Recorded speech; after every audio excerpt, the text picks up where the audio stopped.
So this is an interview with a difference. On the basis that a picture's worth 1,000 words, what I did was ask Bill and Melinda to dig out from their archive some images that would help explain some of what they've done and do a few things that way. So we're going to start here. Melinda, when and where was this, and who is that handsome man next to you? With those big glasses, huh?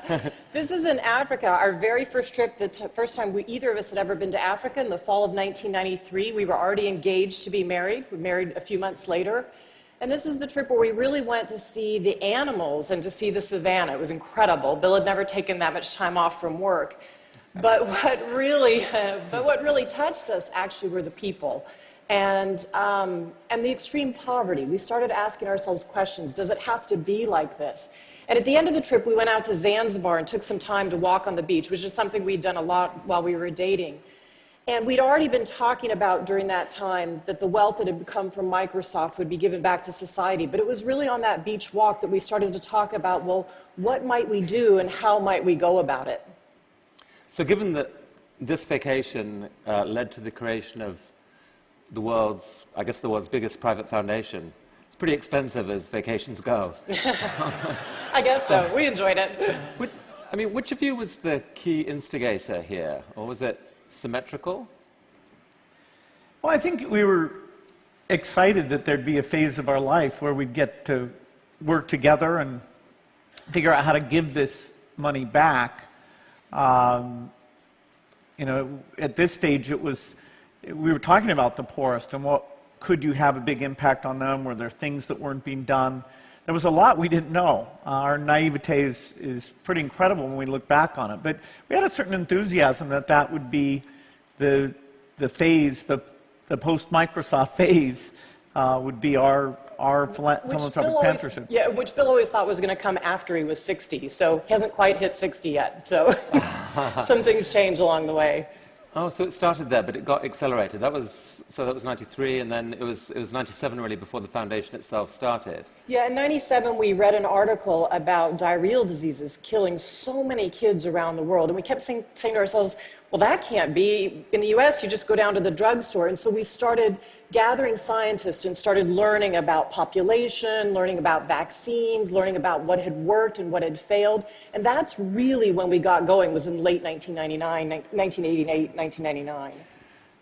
So you've got a big pot of money and a world full of so many different issues. How on earth do you decide what to focus on? Well, we decided that we'd pick two causes, whatever the biggest inequity was globally, and there we looked at children dying, children not having enough nutrition to ever develop, and countries that were really stuck because with that level of death, and parents would have so many kids that they get huge population growth, and that the kids were so sick that they really couldn't be educated and lift themselves up. So that was our global thing. And then in the US, both of us had amazing educations, and we saw that as the way that the US could live up to its promise of equal opportunity is by having a phenomenal education system. And the more we learn, the more we realize that we're not really fulfilling that promise. And so we picked those two things, and everything the foundation does are focused there. So I asked each of you to pick an image that you like that illustrates your work, and Melinda, this was what you picked. Yeah. What's this about? So one of the things I love to do when I travel is to go out to the rural areas and talk to the women, whether it's Bangladesh, India, lots of countries in Africa, and I go in as a Western woman without a name. I don't tell them, who I am, pair of khakis. And I kept hearing from women over and over and over the more I traveled of, I want to be able to use this shot. I would be there to talk to them about childhood vaccines, and they would bring the conversation around to, but what about the shot I get, which is an injection they were getting called Depo-Provera, which is a contraceptive. And I would come back and talk to global health experts, and they'd say, oh no, contraceptives are stocked in the developing world. Well, you had to dig deeper into the reports, and this is what the team came to me with, which is to have the #1 thing that women tell you in Africa they want to use stocked out more than 200 days a year explains why women were saying to me, I walked 10 kilometers without my husband knowing it And I got to the clinic and there was nothing there. And so condoms were stocked in Africa because of all the AIDS work that the US and others supported. But women will tell you over and over again, I can't negotiate a condom with my husband. I'm either suggesting he has AIDS or I have AIDS. And I need that tool because then I can space the births of my children and I can feed them and have a chance of educating them. Melinda, you're Roman Catholic, and you've often been embroiled in controversy over this issue and on the abortion question, on both sides, really. How do you navigate that? Yeah, so I think that's a really important point, which is we had backed away from contraceptives as a global community. We knew that 210 million women were saying they wanted access to contraceptives, even the contraceptives we have here in the United States. And we weren't providing them because of the political controversy in our country. And to me, that was just a crime. And I kept looking around trying to find the person that would get this back on the global stage. And I finally realized I just had to do it. And even though I'm Catholic, I believe in contraceptives, just like most of the Catholic women in the United States who report using contraceptives. And I shouldn't let that controversy be the thing that holds us back. We used to have consensus in the United States around contraceptives. And so we got back to that global consensus and actually raised $2.6 billion around exactly this issue for women.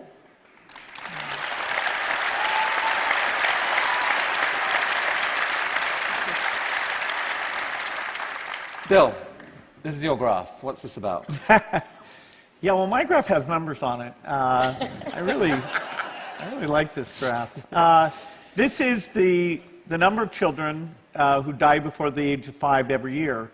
And what you find is, really a phenomenal success story, which is not widely known, that we are making incredible progress. We go from 20 million not long after I was born to now we're down to about 6 million. So this is a story largely of vaccines. Smallpox was killing a couple million kids a year. That was eradicated, so that got down to 0. Measles was killing a couple million a year. That's down to a few 100,000. Anyway, this is a chart where you want to, get that number to continue, and it's going to be possible using science of new vaccines, getting the vaccines out to kids. We can actually accelerate the progress. The last decade, that number has dropped faster than ever in history. And, so I just love the fact that you can say, okay, if we can invent new vaccines, we can get them out there, use the very latest understanding of these things, and get the delivery right, that we can perform a miracle. I mean, you do the math on this, and it works out, I think, at literally thousands of kids' lives saved every day compared to the prior year. It's not reported. An airliner with 200 plus deaths is a far, far bigger story than that. Does that drive you crazy? Yeah, because it's a silent thing going on. It's one kid at a time. This 98% of this has nothing to do with natural disasters, and yet people's charity when they see a natural disaster are wonderful. It's incredible how people think, okay, that could be me, and the money flows. These causes have been a bit invisible. Now that the Millennium Development Goals and various things are getting out there, we are seeing some increased generosity. And so, the goal is to get this well below 1 million, which should be possible in our lifetime. Maybe it needed someone who was turned on by numbers and graphs rather than just the big sad face to get engaged. I mean, you've used it in your letter this year. You used basically this argument to say that aid, contrary to the current meme that aid is kind of worthless and broken, that actually it has been effective.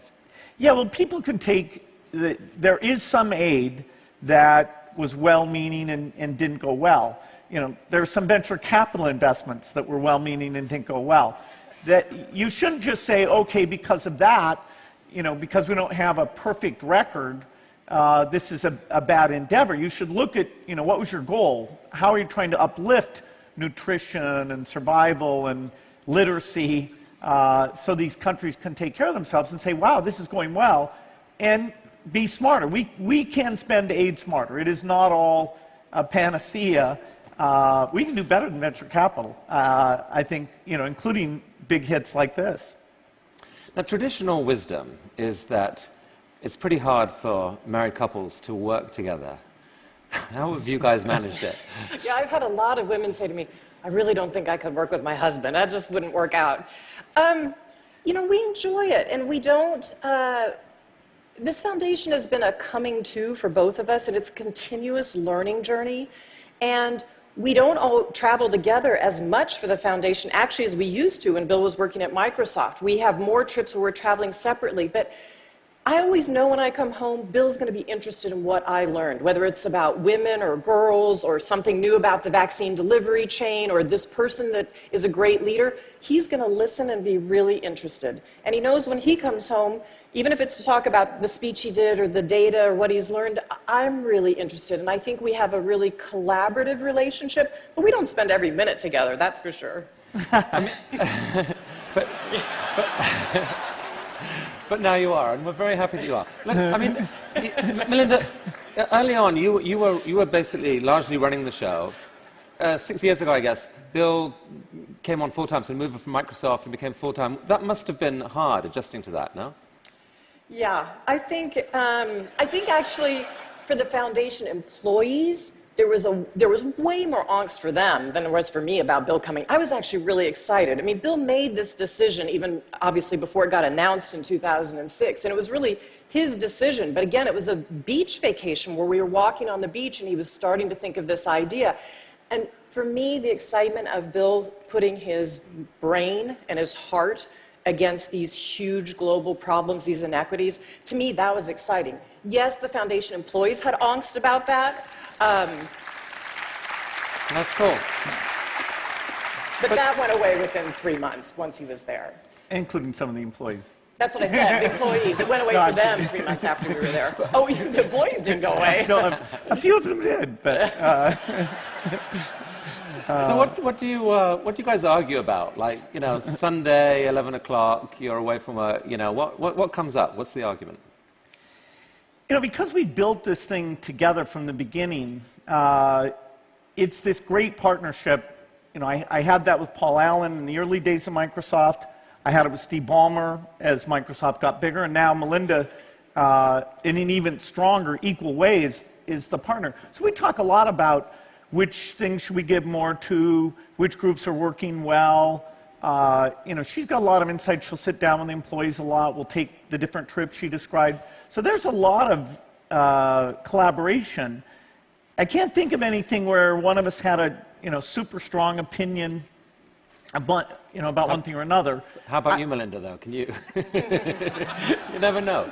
Well, here's the thing. We come at things from different angles, and I actually think that's really good. So Bill can look at the big data and say, I want to act based on these global statistics. For me, I come at it from intuition. I meet with lots of people on the ground, and Bill's taught me to take that and read up to the global data and see if they match. And I think what I've taught him is to take that data and meet with people on the ground to understand, can you actually deliver that vaccine? Can you get a woman to accept those polio drops in her child's mouth? Because the delivery piece is every bit as important as the science. So I think it's been more a coming to over time towards each other's point of view, and quite frankly, the work is better because of it. So, I mean, in vaccines and polio and so forth, you've had some amazing successes. What about failure, though? Can you talk about a failure and maybe what you've learned from it? Yeah, fortunately, we can afford a few failures because we've certainly had them.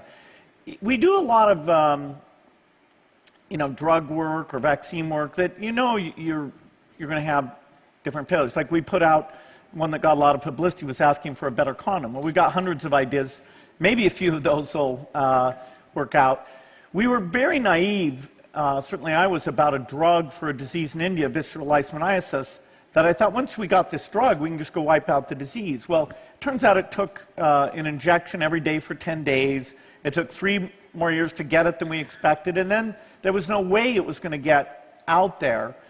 Fortunately, we found out that if you go kill the sandflies, you probably can have success there. But we spent 5 years, you could say wasted 5 years, and about 60 million on a path that turned out to have very modest benefit when we got there.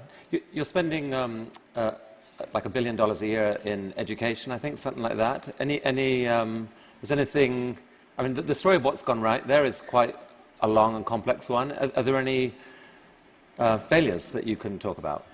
Well, I would say a huge lesson for us out of the early work is we thought that these small schools were the answer. And small schools definitely help. They bring down the dropout rate. They have less violence and crime in those schools. But the thing that we learned from that work and what turned out to be the fundamental key is a great teacher in front of the classroom. If you don't have an effective teacher in the front of the classroom, I don't care how big or small the building is, you're not going to change the trajectory of whether that student will be ready for college. So, Melinda, this is you and your eldest daughter, Jen. Yeah. And just taken about 3 weeks ago, I think, 3 or 4 weeks ago. Where was this? So we went to Tanzania. Jen's been to Tanzania. All our kids have been to Africa, quite a bit, actually. And we did something very different, which is we decided to go spend 2 nights and 3 days with a family. Anna and Sonari are the parents. They invited us to come and stay in their boma. Actually, the goats had been there, I think, living in that particular little hut on their little compound before we got there. And we stayed with their family, and we really, really learned what life is like in rural Tanzania. And the difference between just going and visiting for half a day or 3/4 of a day versus staying overnight was profound. And so let me just give you one explanation of that. They had 6 children, and as I talked to Anna in the kitchen, we cooked for about 5 hours in the cooking hut that day. And as I talked to her, she had absolutely planned and spaced with her husband the births of their children. It was a very loving relationship. This was a Maasai warrior and his wife, but they had decided to get married. They clearly had respect and love in the relationship. Their children, their 6 children, the 2 in the middle were twins, 13, a boy and a girl named Grace. And when we go out to chop wood and do all the things that Grace and her mother would do, Grace was not a child, she was an adolescent, but she wasn't an adult. She was very, very shy. So she kept wanting to talk to me and Jen. We kept trying to engage her, but she was shy. And at night, though, when all the lights went out in rural Tanzania, and there was no moon that night, the first night, and no stars, and Jen came out of our hut with her REI little headlamp on, Grace went immediately and got the translator, came straight up to my Jen and said, "When you go home, can I have your headlamp so I can study at night?" Oh, wow. And her dad had told me how afraid he was that unlike the son who'd passed his secondary exams, because of her chores, she'd not done so well and wasn't in the government school yet. He said, "I don't know how I'm going to pay for her education. I can't pay for private school, and she may end up on this farm like my wife." So they know the difference that an education can make in a huge, profound way. I mean, this is another pic of your other 2 kids, Rory and Phoebe, along with Paul Farmer. I mean, bringing up 3 children when you're the world's richest family seems like a social experiment without much prior art. How have you managed it? What's been your approach? Well, I'd say overall, the kids get a great education, but you've got to make sure they have a sense of their own ability and what they're going to go and do. Our philosophy has been, to be very clear with them, most of the money's going to the foundation and, help them find something they're excited about. We want to strike a balance where they have the freedom to do anything, but not sort of a lot of money showered on them so that they could go out and do nothing. And so far, they're, fairly diligent, excited to, pick their own direction. I mean, you've obviously, you've guarded their privacy carefully for obvious reasons. I'm curious why you've given me permission to show this picture now here at TED. Well, it's interesting. As they get older, they so know that our family belief is about responsibility, that we are in an unbelievable situation just to live in the United States and have a great education.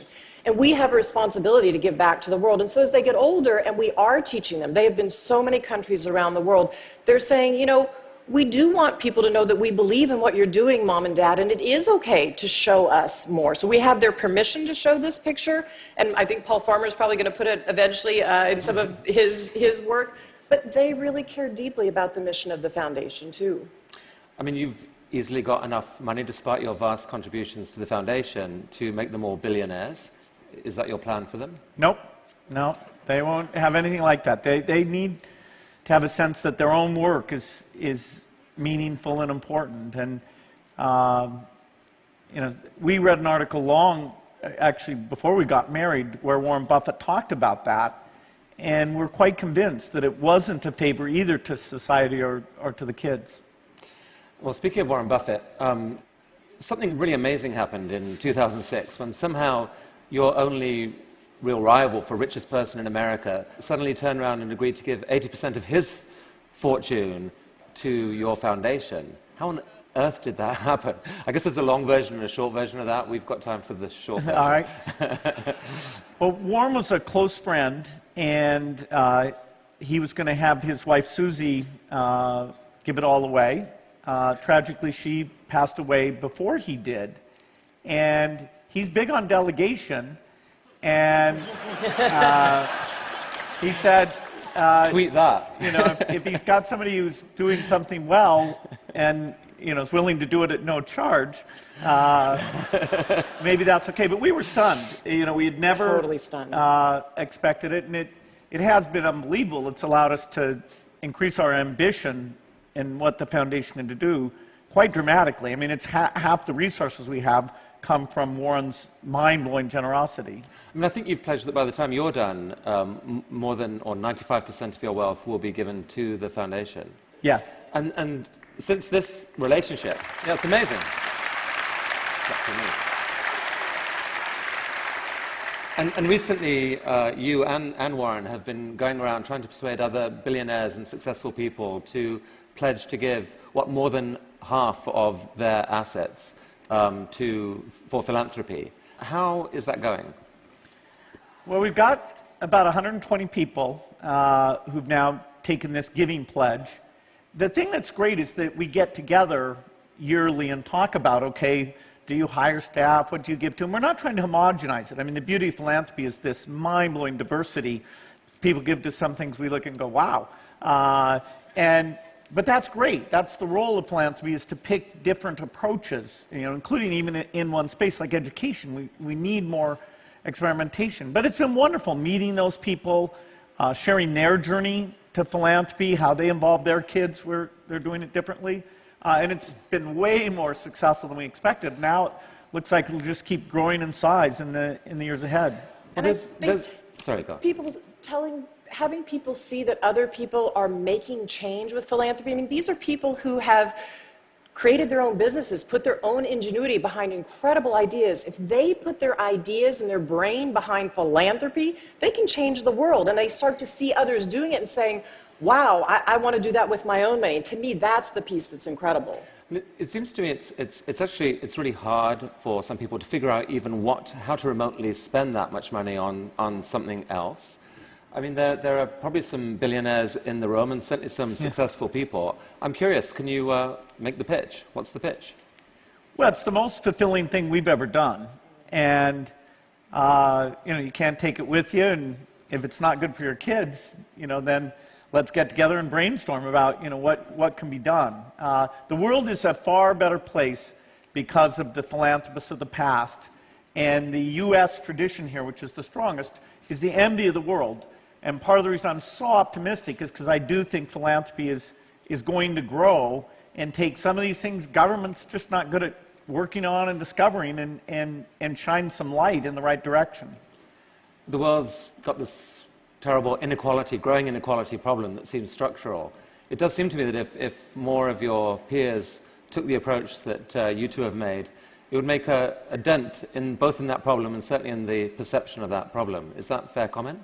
Oh, yeah, if you take from the most wealthy and you give to the least wealthy, it's good. It kind of tries to balance out, and that's just. But you change systems. I mean, in the U.S., we're trying to change the education system so it's just for everybody, and it works for all students. I mean, that, to me, really changes the inequality balance. That's the most important. Well, I really think that most people here and many millions around the world are just in awe of the trajectory your lives have taken and the spectacular degree to which you have shaped the future. Thank you so much for coming to TED and for sharing Thank you. for all you do. Thank you. Come back.